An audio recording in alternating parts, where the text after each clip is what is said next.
Hey, good to be back, everybody. Wow, it's great to see this crowd, too. And we got some folks over here just raring to go, so I won't keep you too long. But, you know, I was stunned by this flood. Some of you, out-of-town people may not know all we've been through, and still going through. But we're new in the area here, so just a stunner for us. And I've been thinking about it ever since, just wondering about it. See if I can give you a little bit of history here on the background of that thing. The September 27th flood on the Nolichucky caught everyone pretty much by surprise. Even though the Nolichucky has had major floods in 1824, 1877, 1901, 1916, 1977, 2004, and now 2024. Now, people have chosen to continue to build there on the river, despite the danger, because water was so easy to get there, and farmland was so good. All that silt that comes up out of the river and enriches the ground there. So there have been settlers in that area since prehistoric times. More recently, the earliest settlement there on the Nolichucky was by Jacob Brown in 1772. Now, all of these floods have been caused, or most of them have been caused, by the same kind of climatic conditions that led to this one. And when great amounts of water are borne up here by storms out of the Gulf or out of the Atlantic, and then they come up and rise over those mountains in North Carolina and just dump that water. And it's been devastating. The name Nolichucky in the Cherokee language means rushing and dangerous waters. The river's been known as the River of Death, with its rapids and whirlpools, giving rise to mythological places like the Devil's Looking Glass on one of the bends, which the Cherokees believed was the opening to the underworld, where demons and devils could see up into the world through that looking glass.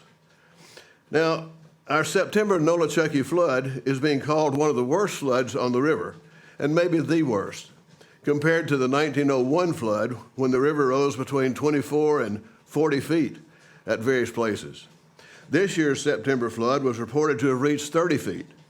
The last report from the gauge at the Embryville Bridge was 19.56 feet at 10:30 or 11:30 a.m. on Friday, September the 27th. But a similar disastrous flood happened on September 24th, 1824. That's September 1824. Does that ring a bell? Almost exactly 200 years ago. Now, an article in the Knoxville Register in September 1824 reported this, and I'll kind of quote this article. A friend has furnished us with the following account of the freshet, as they called it. Now, freshet doesn't mean fresh or nice. It means awful. It means a disaster. It means a catastrophic kind of event, flood. And it says, we understand that the freshet was much higher than was known for the last 30 years. So it was somewhat of a surprise even to those 1824 settlers. The injuries which the farmers who lived on the river sustained are very great. The accounts which have reached us, the article says in the paper, particularly in relation to the damage from Bird's Hill to as low as Mr. Inman's in Jefferson County, a distance of about 10 miles, are truly melancholy. Now, that's the word they used, melancholy. I think I just had something else, but that was the word chosen. And there's every reason to fear, the article goes on, that the flood has been equally disastrous along the whole course of the river, just like it was this time. The rise was remarkably sudden, and that was how it was this time too. The lowlands were almost universally covered, and in many places the corn was not to be seen. Don't know about corn down there, but a lot of tomato fields down there have been wiped out. The fences were swept entirely off of several plantations, and scarcely any were left standing when the waters receded. Some plantations have lost much of their soil, while others have been enriched. A vast quantity of corn was prostrated, as they say. Now, be careful that word, was laid down by the violence of the current. When the river subsided, the corn was left buried in the mud. It is supposed that the products of those farms will be 2/3 less than usual. In addition to the above, we learned that a valuable 3-story merchant mill in Washington County, the property of Dr. Gibson of Jonesboro, and it was spelled then B-O-R-O at that time, was swept away by the current. That enterprising system, Mr. Embry has lost his forge on the Chucky, as had Mr. Henley his grist mill. Mr. Gann's house, with his wife and several children, was carried some distance down the river. The house finally lodged, and the family was saved. We regret to learn that Mr. Fall's paper mill, formerly Gordon's, has also been washed away. We have heard it stated that Mr. Embry's nail factory on the Holston was washed away by the freshet.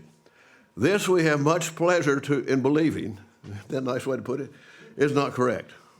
The Holston did not rise to an uncommon height, and this time it didn't really come up as high either, the way the water fell and how it ran off.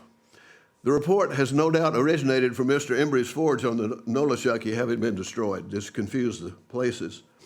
Well, Chad Fred Bailey reported to the Jonesboro Herald Tribune that in the 1824 flood, his 4 times great-grandfather, William Tilson II, drowned in the Nolichucky River near Jackson Love Highway, where the current Unicoi County Hospital was flooded this year, and some lives lost again. An account from Pat Alderman's Tilson gristmill reads, Williams moved from Virginia during the 1790s and settled near present-day Irwin in Unicoi County, which is now Washington County, and he drowned on September 15, 1824, during the flood. Well-supported family accounts say that the rest of Williams' family had taken refuge in the attic of their log cabin by means of a ladder. As Williams was going up, a huge floating log struck the cabin. Did you see some of those logs that went down the river this time? They were huge, and they were washing vehicles down the river too, houses. Just amazing. Anyhow, a big log struck their cabin as he was going up to the attic with his family, and he was washed away. He was described as having a fair complexion with bright red hair. Must have been a Scotsman or Irish. He was buried in the family cemetery, which is now gone. Well, those stricken by this September's flood, almost exactly 200 years ago, have suffered in the same way as those caught in the 1824 flood, although the valley today is much more populated, and the total devastation, of course, is much greater.